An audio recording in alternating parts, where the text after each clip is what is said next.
Hello there. I'm Scotty. You're not, and we are back on the Jack Black Week with Tenacious D and the big bag of destiny.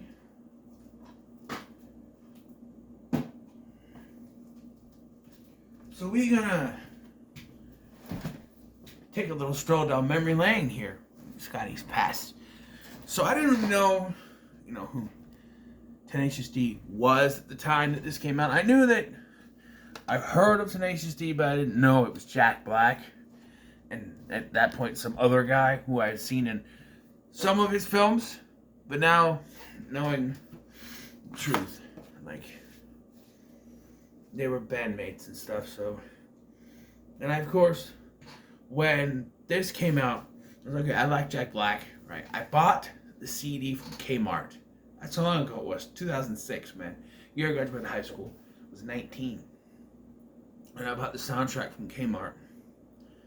And I just remember loving the music. And I started to go on the computer, which at the time, YouTube was around, but it was very in its infancy. I was on Yahoo Music. Do you remember that? That's how old I am. Yahoo Music. And I would look up stuff on Yahoo Music videos and stuff like that.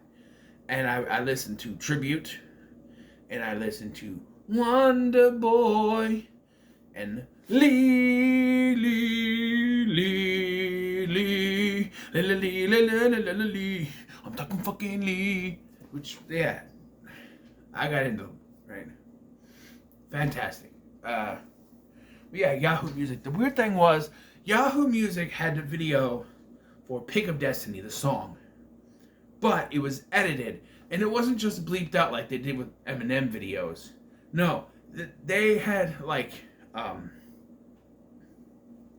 because it's the pick of destiny, child, you know that we'll be rocking, cause it's freaking insane.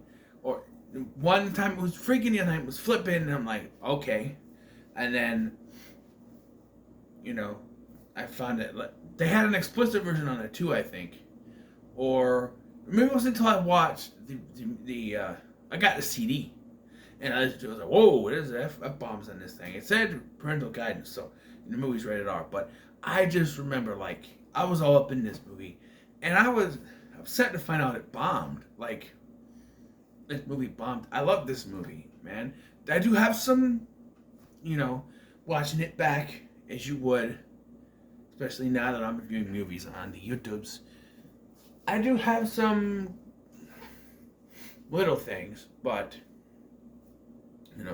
this is supposedly a retelling of the origin story of Tenacious D that was sort of in the tribute song. Although in the tribute, it was they were walking down a long and winding road when the demon popped up, and here he's outside of a open mic night that they have. And I think the biggest criticism I have is that the story is that they're going after this pick of destiny, which is the devil's tooth, so they can win this open mic night. But the open mic night itself has no importance in this film. And they go on this big journey, at one point splitting up, which is another problem I have. It feels like there's a point where they split up in the film, and it feels like they did this just because, these kind of films have that, where they split up, so we have to do that. And it's really, over what? Because Kyle, or Cage, wants to go do a gig, which he does make a lot of sense. Hey, why don't we just practice and get better? That would make sense if you weren't on a deadline to get, stuff done. To have this done by a certain point. So what he says is making sense. If you didn't have that open mic, if you decide, fuck the open mic night, we're gonna just practice and hone our skills, but they want to do this open mic night so bad, so they don't really have the time to just relax and get better, so they kind of have to go with JB's,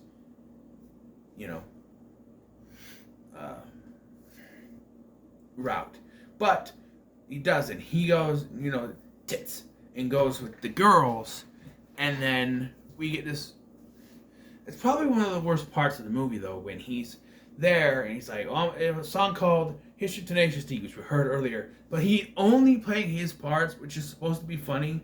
Every time I see it, I'm just like, it's not funny. I get what they're saying, like he only knows his parts. I get it, but it just doesn't sit well with me every time. And then it doesn't really do anything because, like, you get. Meanwhile, while that's happening, JB eats some mushrooms and has a whacked out shroom fantasy about a Sasquatch when he's really going down a river, climbing up a tree, falling down the tree, landing on his nuts, and just so happens to find himself 1 mile from the Rock and Roll History Museum. Oh, that's lucky. You'd think that kind of excursion would take him away from where he was going, but no. And somehow, and I know that Cage has the car, but somehow he gets there, like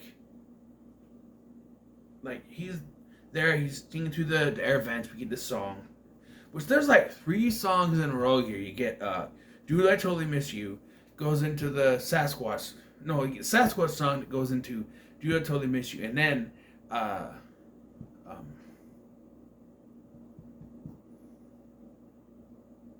Storm the Gate. And then after that, they have the car chase city, which is another thing I just don't understand why. Like, earlier, they make a plot point out of earlier when the Cage is taken off. JB throws like a rock and it hits the taillight, and that sets up later when the cop pulls him over. But they don't wait to find out why they're pulled over. Cage makes a decision right there, a jump decision that, we're gonna go to jail because they think they think the cops are after them for stealing the Pick of Destiny. But it's just the broken taillight.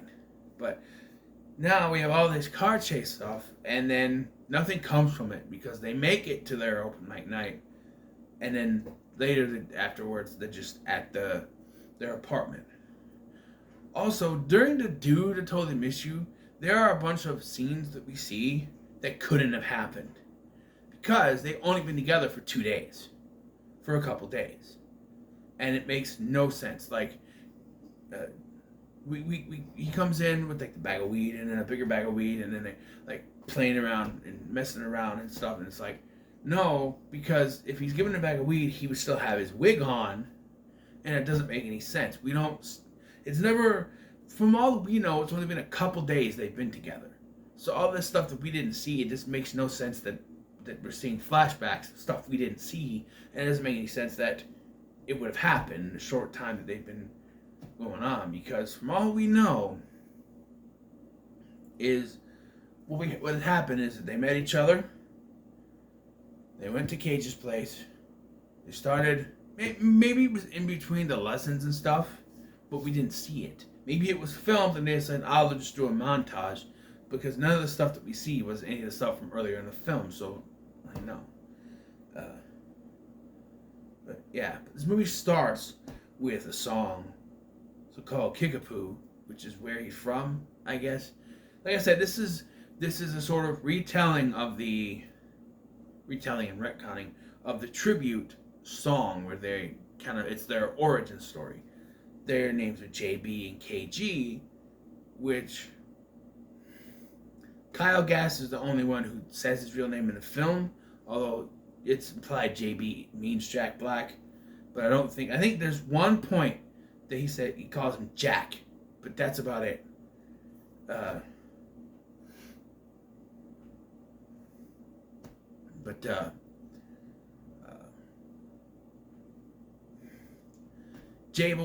JB was raised by Meatloaf, who plays his father, who is very, church-going father, he believes all rock and roll is the devil's work, which I can see to a certain point. Some rock bands like AC/DC, Kiss, and even Dio and Black Sabbath were heavily criticized for having ties to the devil. right? Even to the point like Led Zeppelin. But Queen, I don't see Queen. He has a Queen, on poster on his wall. And Queen, I don't see it. But heavy like rock bands like that, I could see. Like that was the whole thing back in the days. They were heavily criticized. Like Kiss supposedly, according to people, stood for Knights in Satan's Service, and AC/DC, Antichrist, Devil's Child. Yeah, that's not what they stand for. AC/DC is like a battery thing, I think, isn't it? And Kiss, I don't know what it stands for, but they were all, people all over that way back in the day about how that's, So I get that, point of representation. But they actually get Ronnie James Dio himself, may he rest in peace, to sing a verse in Kickapoo, along with Meatloaf, who plays the dad. He sings it first, and then Dio. I love Dio, okay?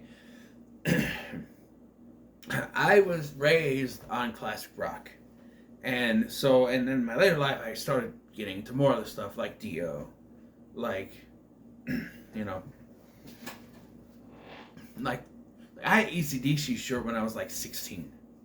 I had Brian Johnson's face with the devil on. What's going on? It was really cool. Unfortunately, I lost the shirt. I wish I didn't. It was a gift. I think it was in the closet when I moved. And, like, apparently we still had clothes in there, but I don't know. Well, we left behind. I didn't take all my clothes with me. I wish I still kept that shirt. I have an AC/DC shirt. Or no, it's Kiss. Excuse me, I have a Kiss shirt. But, yeah, I was raised on that stuff. My grandpa, my grandma, my mom, even my first stepdad to a point had that stuff. So yeah, I was raised on that, and Dio was pretty cool. Holy Diver is a good one. What's the other one I like of his? It's a very obvious one. If you guys are Dio fans, you're like, oh, duh, it's gotta be. I don't remember what it is though. I don't know. It's one of his hits, but like, yeah. And so seeing Dio in this is pretty cool. Too bad he passed away back in 2010, but it's pretty cool. I remember when he passed away, I played Holy Diver on YouTube for like, I don't know, a week. Every day I just listened to it because it was like, man. But I love that song. There was another one. I can't remember what the other song is, though. It's going to bug me. But in this song, we see that young Jables, played by Troy Gentile, again, same year as Nacho Libre, playing young Jack Black. And I don't know which ones came out first. They just said, hey, you can play them both. This was New Line that was Paramount. This is New Line that was Paramount. Nacho Libre was, but, I'd like to know when they were filming, because, like, I think that was a real mustache in Nacho Libre, but here he has the soul patch. So it's interesting to know when they were filming, But, yeah, so young JB runs from Kickapoo and ends up in Hollywood, where he meets KG, Kyle Gass, who is performing on the beach with a wig, which is a wig. I don't understand why they did that. Like, that Kyle Gass is bald, and that he's gonna be bald because of all the promotional material and the picture of the fucking DVD box. So I don't understand why he had to wear the hair. I guess he's trying to be cool or whatever, but everything, he's a fraud, everything. And he starts teaching him the ways. Even when he says, he's like, will you teach me your ways? It's almost like Nacho Libre saying it. Will you teach me your ways? He would say it like that. Will you teach me your ways? But, yeah, so he takes him back. He says no at first. But then we get a Clockwork Orange parody where these guys beat the hell out of him. KG shows up and he's like, he pretends to save him so that, which that never comes back, by the way. He never says, oh, I didn't actually save you. No, that takes him back to his place. By the way, also on the beach we meet Lee, played by J.R. Bourne? No. Is it on the back of the box? Hold on. Like a case. Box is a case. Nope. But he's basically their roadie, but he's not really the roadie in the film.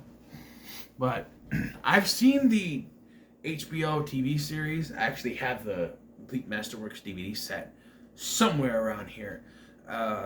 But yeah, he's basically like the roadie or something. But I think. But he's the pizza man. No, I'm not doing the song from House 4. But so he's teaching him the ways of a rocker. You got to do the power slide, cock push-ups, which is how you lay women, and like. So I got to put this out. So there's this hot chick walking by, and JB's like, "Wow, look at her." He goes, "Man, there'll be 10 times hotter chicks backstage at the Cal Gas Project," which is what they're calling the band at this point. And I'm like, okay. But then later you see the girls that he's hitting on, and I'm like, well, that one woman outside was hotter than all three of those women. I mean, they're hot, but I don't know. He passed her up for all three of them. I guess three good-looking women is probably equal to one very hot-looking woman. I guess. They're good-looking women. I'm just saying. Yeah, the cock push-ups, which in the edited version of the song was crotch push-ups and the power slide, and then gig simulation, which is basically like you gotta go, boo, you suck, or whatever. He's got like a recording. He's not actually saying it. He's got a recording, and then beer bottles being thrown at him, and I don't know. I don't really care for this scene because he breaks down, and this is when they find out that he's not really a rock star. His parents are paying the rent, because he's like doing stuff for him, like going out and performing to buy weed or cleaning the apartment. I am cleaning the apartment because it's going to help me maybe get into the Cal Gas Project. Do-do-do-do, do-do-do-do-do. And he finds the rent check and he's like, "What's this? Oh, it's a royalty check. Why did it say I love you, pumpkin?" Oh, that was the song. He's like saying, "Oh, I jam with all the dudes in Sabbath. I helped write Holy Diver," which he's not that old. I mean, come on.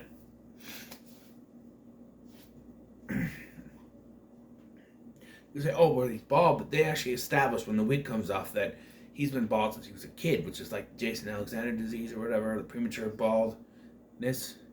Which I have some hair loss, but not as bad as those two.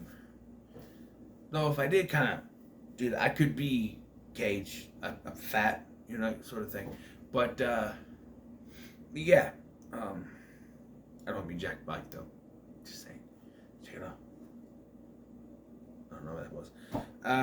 Yeah, so they have a fight, and they're like, "Oh, we're done." He's like, "What are you doing?" "I'm packing up." "Why?" "Because I spent the last rent check." He's like, "Well, you spent it on it." Turns out he bought him a guitar. So they do the open mic night, blah, and the guy says, "You're just okay." The MC guy, the ceremony is the host, whatever. Says, "Oh, you guys are just okay." And then they start looking at all these magazines, and they realize all the big bands have the same guitar pick, which is bullshit because they got there with talent. But that for this story, they're making it up, and it's a green one with the little horn thing. So they go to this guitar store to look for it, and they talk to Ben Stiller in the weirdest wig ever, and he tells them it's the pick of destiny. Basically what it is a wizard and a demon had a fight. The wizard blew off the demon's tooth, turned it into a guitar pick for this guy to woo a woman. And then it disappeared until it landed in Robert Johnson's hand at the turn of the century. Robert Johnson, the guy who created rhythm and blues music. And then went through very, very many bands, and now it's in the Rock and Roll Hall of Fame Museum. So they have to go there to get it. And like I said, this is where they okay, we're going to do this, we're going to go after it. And they stop this diner, and that's where they split ways. And not only do I not like when they split, I don't care for Tim Robbins' character in this film. You could have taken him out, and nothing would have been gained. His character is not important in the least. The only thing he does is tell JB, about the air ducts. But you could have just had Ben Stiller tell him that, hey, when you get up there, there's 2 air ducts. You can sneak in through that way. So that's all you needed. You didn't have to have Tim Robbins' character. He's annoying. I do like some lines like, I miss that sweet ass leg of mine, and like, get over here, I'm going to fucking stab you to death. And it's like, what? But he's useless. He's really useless. He follows JB into the bathroom for some reason and tells him about the vents. Rather than just have him do it out there, I don't know. I do like though, because poop humor, but I do like when he's like, he's in there taking a shit, right? And he's like, you have to pick up destiny, and that's when he like supposed to be a like, huh? I do laugh at that. I like poop humor. I like poop humor. So soon, but so yeah, and then JB's like, hey, guy told me about the sticky air ducts, and he's like, we have a gig, let's do this, and they break up. Don't care if, like I said, I already talked about everything leading up to it. So they get to the place, they sneak in, they break some stuff, and there's these security guards, which one of them is Fred Armisen. I never knew that. Things you learn by rewatching.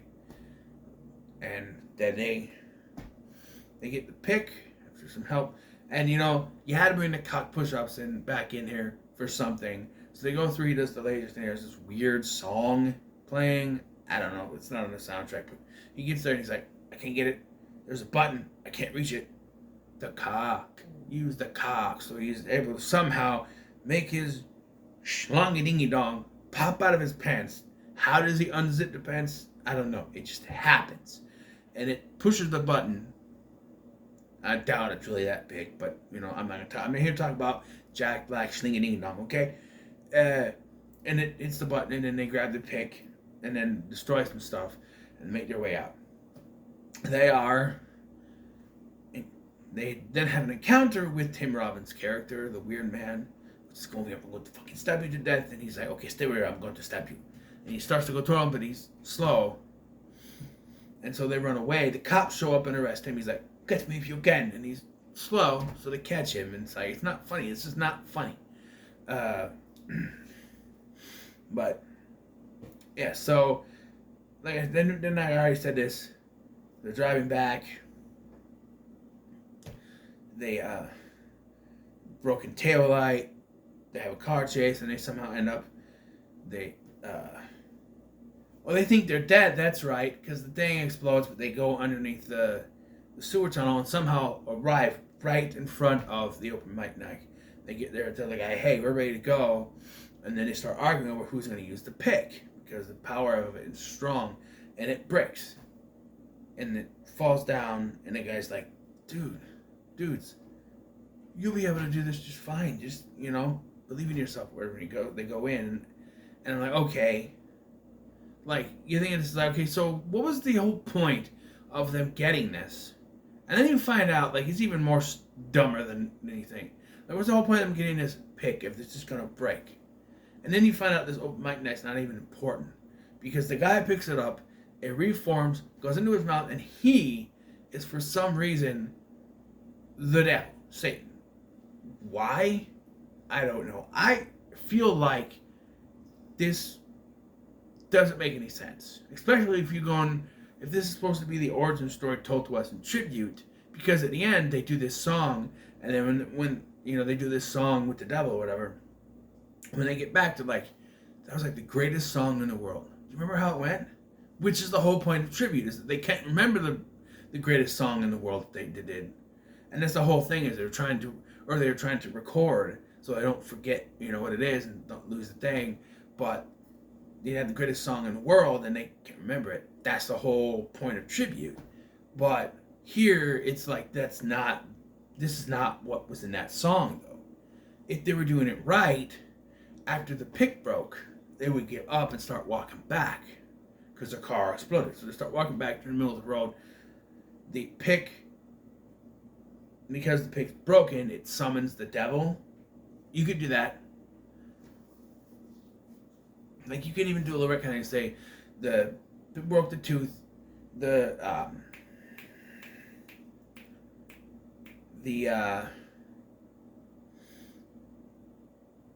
sorcerer used the tooth to trap the devil inside. It broke when they were trying to fight over it. Let's say that they didn't get to the open mic night, right? Let's say they were walking there and they were in the middle of the road. They got away, but the nearest sewer tunnel wasn't close enough. They had like a couple miles. And so they had to walk. And they're in the middle of the road. They start arguing over the pick. It breaks. Devil pops out. Then we have the showdown from the song. And then it ends with them just walking away and cuts back to their thing. But they didn't even go to the open mic night because they didn't have the pick. But they're going to keep trying. And they got the bong of destiny, apparently. I don't know. It doesn't even go in the way the song does. Because in the song, apparently, they blow the devil away, which...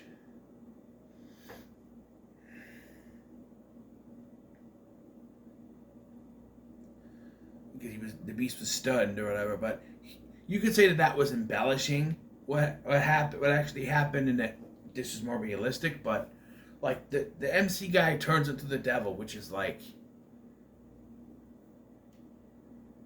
that was lucky that he just so happened to be there, or was he waiting for someone, or like did he tell them, hey, you're okay, thinking they would try to seek out the pick? It's never really implied. They have the showdown with the devil, which I was today years old when I found out it was Dave Grohl from the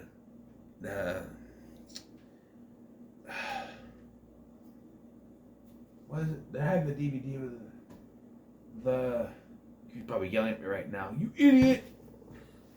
Hold on.